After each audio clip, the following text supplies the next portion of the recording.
Hey, your heads up to this longer podcast. Is it important to you to be more creative? Or just to be creative? To be able to learn? To be curious? To be interested or interesting? Maybe to have ideas that will allow you to expand your life, a side hustle, your career, to make a difference. Would that be something of interest? If it is, hey, you got to have a listen after this because it's a boomer. Okay, have a listen now.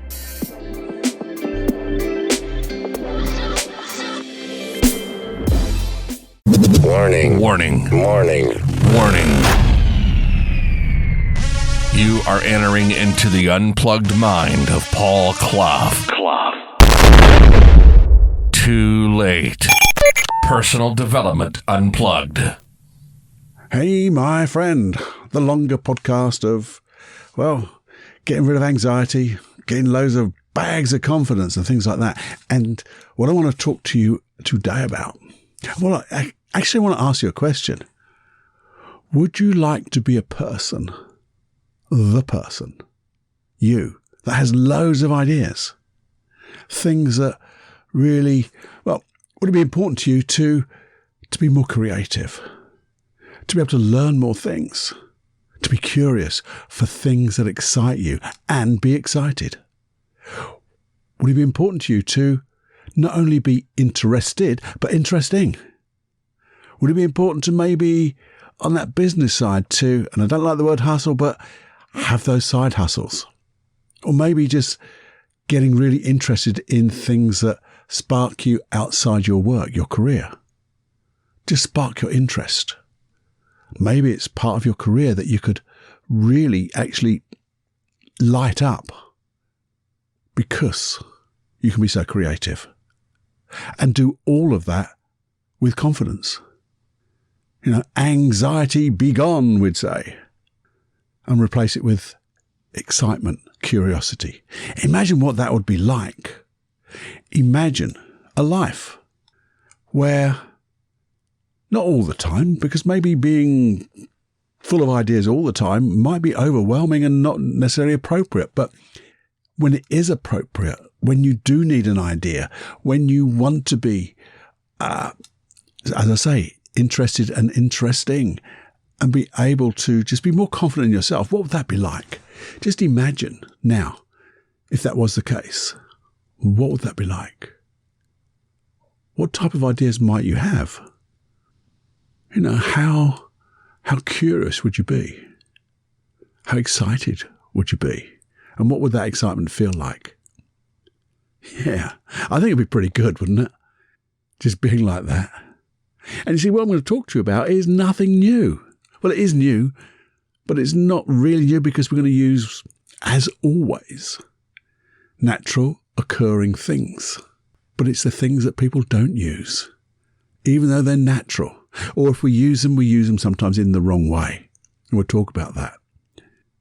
So I don't want you to ignore this. And that's like a backward hypnotic sense. Don't want you to ignore this. No, I want you to make a note of this, to think about it, to muse, because this could be the difference that makes a difference. It really could. It really could. Because I want you to, if you want to, really get creative in any context of your life. You know, to have all those, well, have a life of excitement. And it doesn't have to be excitement going up and down a roller coaster excitement. It just means that you enjoy it.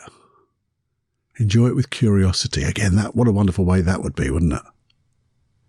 And you see, what we're talking about, I know we've got passion, creativity, and confidence together. And we're going to go there.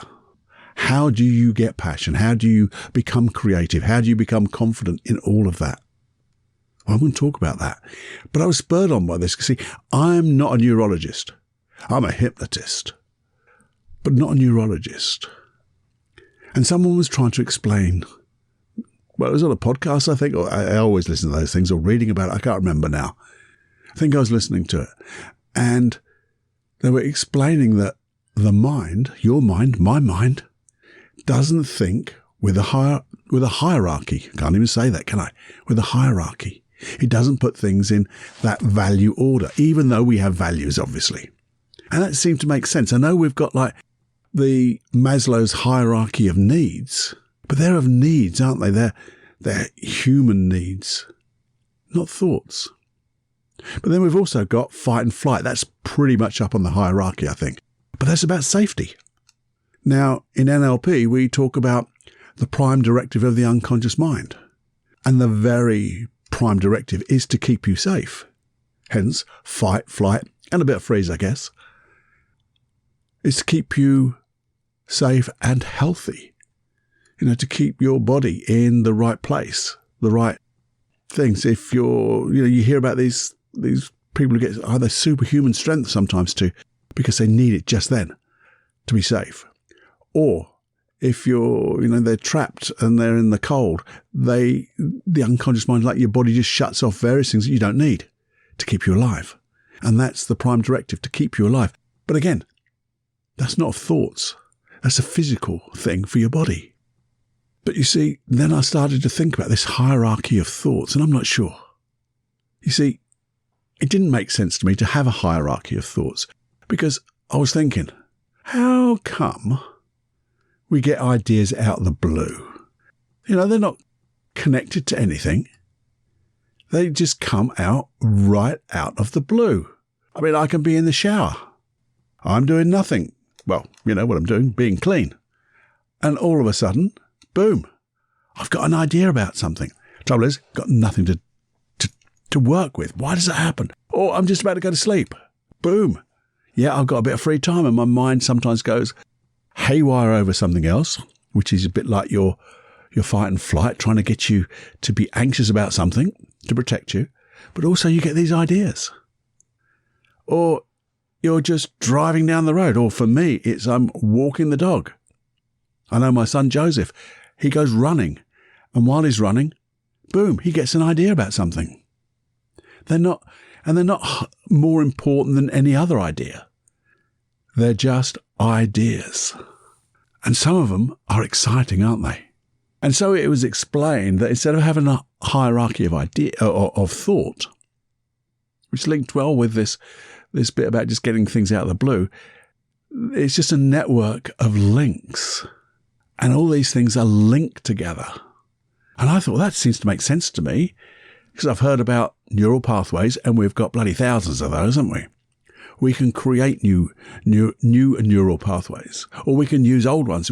I've seen that, I've done that. We get the synaptic gaps that fire, and once they start firing, they're wiring. We've heard the story, or we've heard the meme or the statement, what fire together, wire together. And that means a series of links.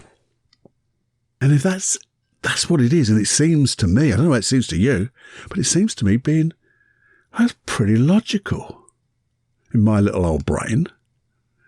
And if it is, that is a network of links that we sometimes have to get out the way of, i.e. the shower, because sometimes we get in the bloody way of ourselves.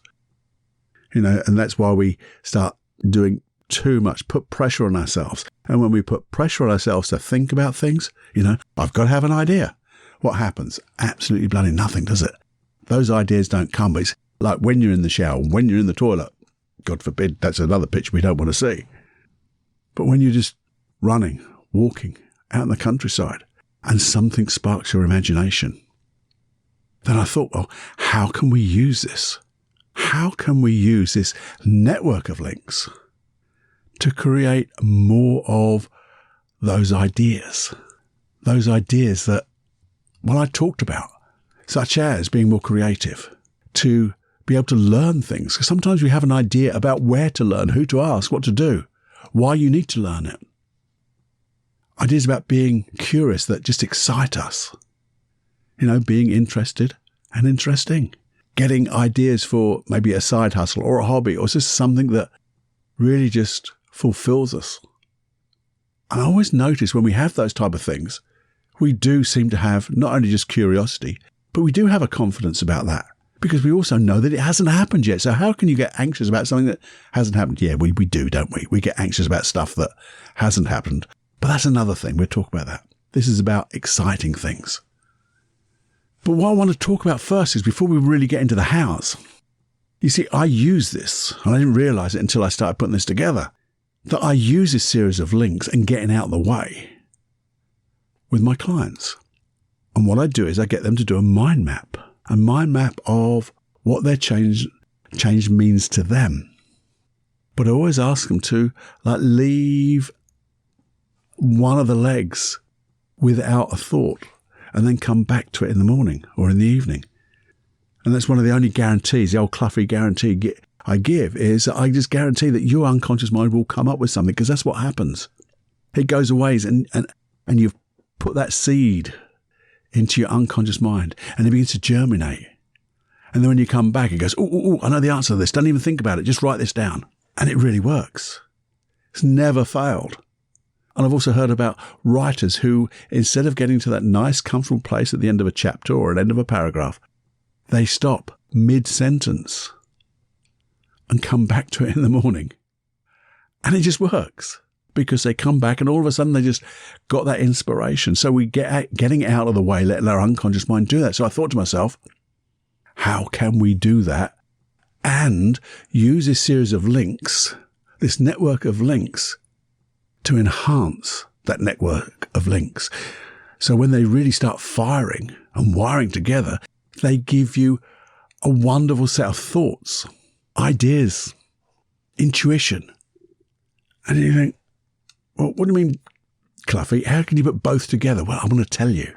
Because that's that thing of leaving gaps, leaving things unfinished, is a natural process that our unconscious mind has to complete. And knowing that if when we get out of the way, we allow our unconscious mind to come up with ideas, I thought, well, I'm going to find ways that you can do this and also make sure that we leave gaps. So when we come back to them, we're going to find answers. And I've come up with, at the moment, just 5. Just 5, says Cloughy. Yeah, 5. Now, the first one is, here's the first one. You know, I love journaling. Well, in those journals, I don't just write about like a diary or just something that is, oh, this is bad, I like to ask myself questions in that journaling. So as I'm thinking about what would be interesting to write about, where can I go with this daily journal? What of interest? What will my unconscious mind come up with to spark my interest? And I'll ask those type of questions. I'll even say, it's over to you now. What are you going to write? I got nothing. I got nothing left. And then all of a sudden my pen starts to write. Or if I leave that question unanswered when I come back tomorrow, the next day, it's as if I start writing before I even start writing about the day, or what I've done, or what I'm thinking, or how I'm feeling. And then I come back at the end of the week. I might look through, because I might just put some little stars, a little asterisk on various things in the margin of things that really interested me, and think of a question. I wonder how I can use that. Then at the end of the week, plain piece of paper or another journal, or maybe you'll go into the next one. I create a mind map of it because I love mind maps. That's number 2. So by going back to the journaling, going back and reviewing the week, the month, you suddenly find these little things that will then jump into your mind and you'll become curious of, and then you leave a gap. And if you do, as I say, the next one, put it into a mind map, you're allowing yourself to dig deeper. Now you can have a mind map book if you like, but I've got a book that I've just called the puzzle book. And it's not puzzles like Sudoku and things like that. It's for my puzzles that have come from questions. And they can be in the form of a mind map. I like to do Venn diagrams. If you've heard of the term Ikigai, I think it's G-I-A, Ikigai. No, it's a Y-A, I-K-I-Y-I-A, Ikigai, which is a set of 3 circles and seeing how they interlink. But I tend to use them not just in the way of Ikigai, but I use them in different ways, asking different questions around them, leaving tails to my mind map to fill in tomorrow, this evening. I'll even leave gaps in those intersecting circles of the Venn diagram. So when I come back, I think, I know what goes there. And occasionally I'll come back and go, actually, I got that wrong. This circle doesn't mean that, it means this. And then when you put it with that, got it. But they're never really done on the day. Very rarely do I find the answer on the very first trip into that mind map, into that puzzle book. But when I come back, and then I'll maybe take that into another mind map, because it becomes more important to do something even more specific. So a little bit of hierarchy there, I guess, but it's only just in the way that I'm thinking, I can dive deeper into this. So you can have a puzzle book. But instead of having a puzzle book, number 3, what would happen if you just had a book for ideas? Maybe one you just keep in your pocket. So in those moments, when you wake up, maybe in the night, or when you're in the shower, in the toilet, you've got to keep it with you, or wherever. I don't know where you're going to put it, but, you've got to put it somewhere. Or in your pocket as you're walking around. And as inspiration gets you and flashes in plain sight, you write it down. You don't have to make a comment about it. You just write it down as a note. Just make sure, because I've done it before now. I've made a note when I've gone back to it. I don't understand what I'm talking about. What's this note mean? So you've got to make it so you'll remember what it was about. And I know what you're going to say. But Paul, I can't carry a notebook, an ideas book in my pocket because I haven't got pockets. Yeah, but you carry a phone around with you, don't you? Yes, we all do. So I use not only a little book, but I always use, if I'm out without my book, my phone. And I use things like the app Evernote just for making notes, so I can then sit down and then put them into an ideas book, into a mind map, a puzzle book. Or I can record them. I've done that before when I'm walking on my phone. I don't really want to type it because it's a bit too long or whatever. So very quickly I'll record a note, what it's about, and then take it back and then write it out by hand. And it's so important, I believe, that you write these things out by hand. Because when you do, you've got to think about it again. You've got muscle memory, you've got thoughts, you've got visualizations going on all the time. And that's going to spur your unconscious mind into those, your internal questioning voice, which you can then write down. And what I like to do is, if you can, when you write them down, you could split that book into either 2 halves or 2/3 and a third. You write your ideas down verbatim, but then on the other part of the page, you maybe just ask a few questions, open-ended questions. How can I use this? Where can I find out more? Who do I know that could help me with this? I wonder what different opportunities I can take from this. Open-ended questions, so when you come back, they're like those tales from the mind map that you've left off. That's like that paragraph, that sentence that you didn't finish. So when you do come back, it's, now I've got some ideas about the ideas. So just never put them off. Because when they come, they come.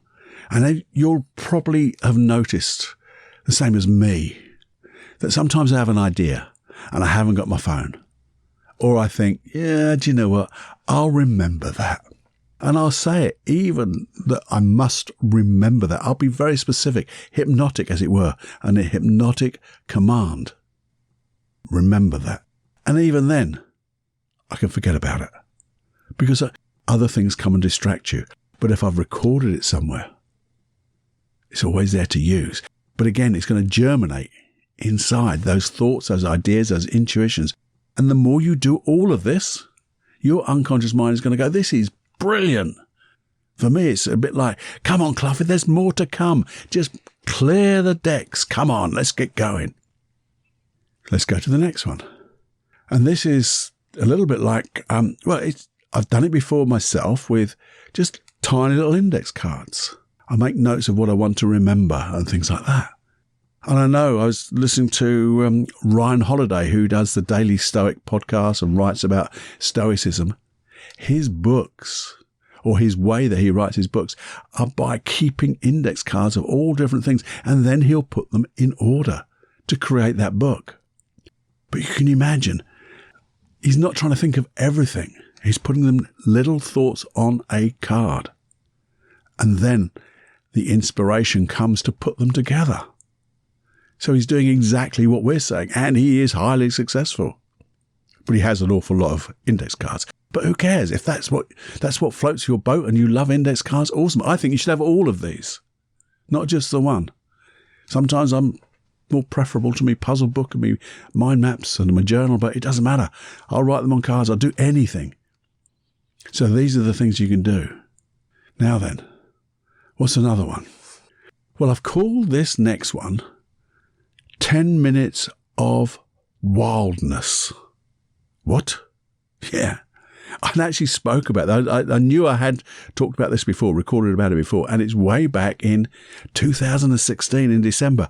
It was an FMQ 68, called Stupid Ideas That Aren't Stupid.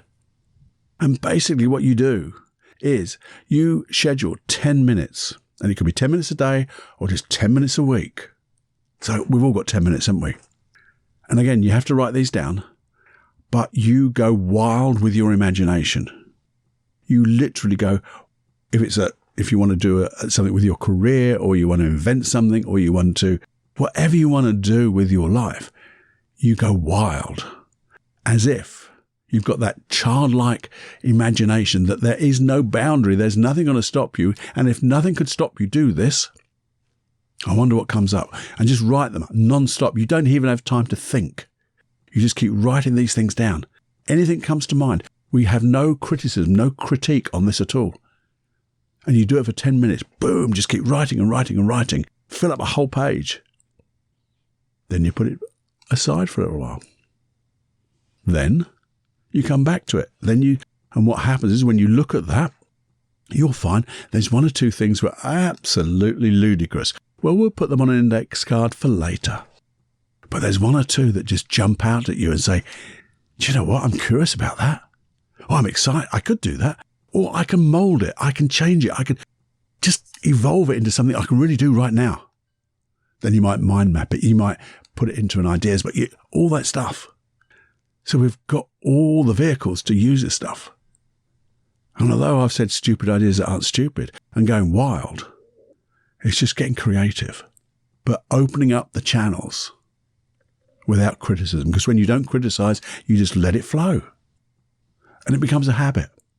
And it could be as little as 10 minutes a week. And if just one of those ideas was something that was to change your life, and it will, and it would, boom, it's worth 10 minutes, isn't it? Say you did it for 3 weeks on the run and only got one idea. It took you half an hour to get an idea that could change your life. Wouldn't that be awesome? Because you get into a habit of it. And then what's the last one? The last one in my mind at the moment anyway. And that's just having another book. I've got loads of books. But look, just call it a dream book, a wishes book. And again, it's as you get an idea of something you'd like to do. You're not sure about it. You haven't got any thoughts at all. But again, it's just an idea. It's a bit like your ideas book. But sometimes you want it more directed into your dreams, your goals, your outcomes, the wishes that you want. But at the moment, they don't have substance. You can't hold on to them at the moment. You can't quite see how you're going to do it. You don't need the how for the moment. You just need the why. So you've got to describe it a little bit, getting that feeling of the wish fulfilled. Then you can ask yourself some questions. And then you can start setting yourself, the way to go with a well-formed outcome. I've still got to do that podcast on the well-formed outcome. Although I do think under the hypnosis sections at paulcloughonline.com/podcast, I think there's an NLP process on that called well-formed outcome. I think so. But I'll do another podcast on that anyway. But you can start, once you start letting these dreams and know you've got an avenue, a vehicle for recording these dreams and wishes, and then you can start working on them. Maybe putting them onto index cards when you start to get more information about it. Or maybe you start putting it into an ideas book and then start asking yourselves questions. Or you put your mind map, your Venn diagram. They're all here, aren't they? And then you can journal about it. Now, you could, if you wanted to, say, well, okay, Cluffy, there's an awful lot there. And there's not. But you could say that. But you'd be wrong. But if you did say that, you could only use one of those. One that really just floats your boat. But hey, why would you do that? You know, for the sake of a cost of a couple of notebooks, the cost of an index card, the free app like Evernote, or the free recording button on your phone, or your piece of paper and pen to have that 10 minutes of wildness, of stupid ideas that aren't stupid. You would, wouldn't you? A journal. None of them take any time. Well, they do take time, obviously, Cluffy, but none of them take an amount of time that's going to distract you from, well, they will distract you from your daily life when you think about it, because they're going to make your daily life even better. And the thing is, as long as you leave the gaps to be filled in from your unconscious mind, it's not even tiring. You don't have to sit there and try to think, because it just happens. And then you just have to schedule reviews. And what I do now, I've just decided, and I've done it a couple of times now, in between, I've fed the dog, and we got dinner a little bit later, so I got about an hour before dinner. I'll go outside. I have to admit this, don't tell anybody. Little gin and tonic, a little G&T. Now, I know if you don't drink, you can have a cup of tea or a cup of coffee or a glass of water, but I have a G&T. And I take one of those things. So it might be my journal, it might be my ideas book, it might be my puzzle book. Generally, it's my puzzle book, and I start going over these things, and I get more ideas. So I know on an odd evening, I just sit there quietly. What a lovely time to do it, end of the day-ish. And again, my unconscious mind goes, oh, here's something, put this down, Cluffy. And you can also schedule that review if you want to schedule the review of your journals, your notebooks, each one of those. It takes a few minutes each time. But the whole point of all of that is this is a lovely concept, isn't it? Now, I've explained to you, hopefully with a little clarity, these ways of getting inspired, getting creative, allowing ideas to flow. But knowledge without action is absolutely FA. Doing overthinking. We've got to think, but we've got to do the thinking, and we've got to set our time to review. We've got to buy those things. Got to get those cards. We've got to sit down and make sure that we do them. And then, even more importantly, when you see that dream, that one idea, the thing that really sparks your your curiosity, your excitement, got to get off your ass and do it. What? Really do these things? Yeah, because it's living our life, having fun, creating things, being selfless service, because this is where it's all going to go to, I'm sure. But you can have so much fun taking action on your dreams and ideas. What could be better than that? And when they're a success, awesome. And then basically just use those 5 keys to success to take action. Because what are the 5 keys? I've talked about it before, but I'll talk about it again because it's great to refresh. And also if you're new, well, you're new. The 5 keys to success. Know your outcome. So you've written it down. You've thought about it. So this is what I want. You know your outcome. Then you take massive and intuitive action. I like to add in there continuing massive intuitive action. So keep it going. And then you have to be aware of the results you're getting from that action.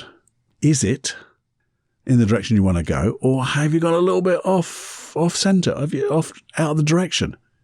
Because if you're aware, then you can be flexible enough to pull yourself back into the line where you're going, or you suddenly say, do you know what?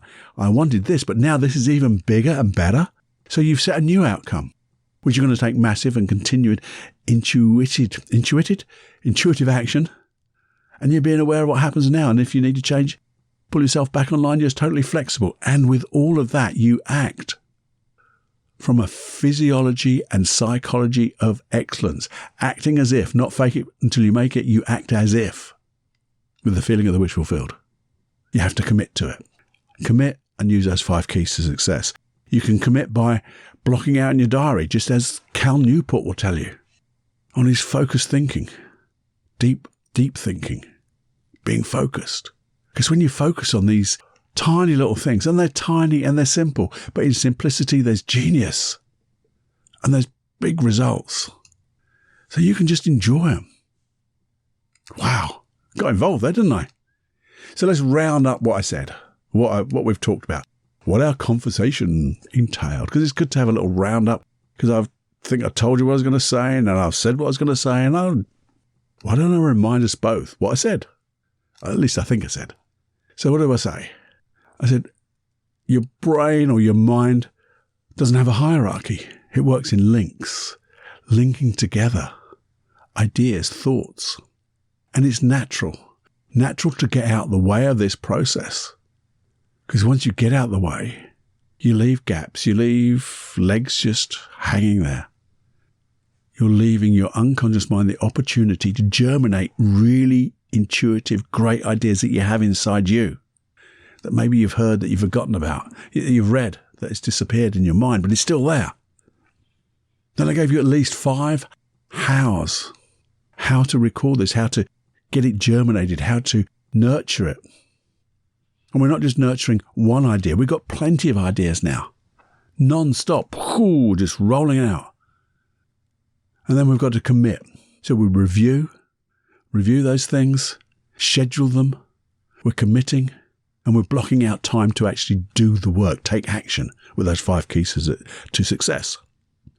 And in all of that, holding on to that feeling of the wish fulfilled, doing those baby steps we talked about before, you dream, create, and excel. And if you need, well, when you think about it, when you do all of that with the aim of being more creative, to learn, to be curious for things that excite you, to be interested and interesting. And if it was for business, a side hustle, this is going to boom your life. But make and have an interesting life. And I said, without anxiety, but with confidence. But if you are struggling with that confidence, remember, we have Supreme Inner Confidence as a program that I've done for you, clearing the past, really creating a now, and then putting all those skills and tools into creating your future. It's a great program. Works on 6 different parcels. 2 for the past, 2 for the now, and 2 for the future. And I think it's an awesome program. And there's a money-back guarantee, so you lose nothing. Only your unconfidence, as I say. Anyway, I hope you enjoyed that. I hope I made sense. If I didn't make sense, tell me where I didn't make sense and email me, feedback@personaldevelopmentunplugged.com. And remember, I'd love to hear your feedback. Also, what you got out from this. You don't have to tell me your ideas, but you can tell me your successes. If there's anything you're having an issue with in any of that, because sometimes it starts to bring up issues, let me know and we'll come up with a process. We'll do a specific podcast on that issue. We'll find a way, because you won't be the only one with that, I'm sure. But if not, you just have that total confidence, inner confidence, boom. We start creating the world we want to live in. Your world, and make it so wonderful for the people around you and little old planet Earth, totally ecological. And please share this podcast, this episode. Share the golden nuggets. Explain to other people these different ways, the 5 hows. Because when you do that, you'll get to learn it even better. Tell them about the 5 keys to success. Again, you get to learn it better. The more you explain things, the better it gets inside you. This is why I do the podcast, for me. Because as I explain it to you, I get to learn it better. Learn it deeper. Or I get to what I don't understand and I go to learn it and gets my curiosity going. So please do share. And please subscribe. So you get these whenever they come out, every Saturday. 5 Minute Quickers come out whenever they come out, but every Saturday we get a longer podcast. So please do subscribe to that.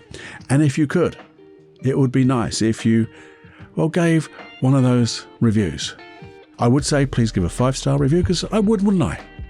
But hopefully that's what you want to do. And it takes about a minute or so on the platform of your choice. I'm sure you can find it. And if you could, it would be awesome if you do that, because that means, just people get to read those and they go, I think I'll have a listen, and it'll change their lives. And if you do leave a review, what I'm going to suggest to you is just take a little screenshot, with your phone or something, and send me an email to feedback@personaldevelopmentunplugged with that picture, and I'll send you something back. Just a little thing to say thank you, because I'm really grateful for you. I'm grateful for your time, and I'm grateful for you to allow me to do what I do. And listening, just being there, it's a privilege and a pleasure, by the way. Always a pleasure, always a privilege. So thank you for your time. Thank you for being you. Enjoy every heartbeat. Bye-bye now.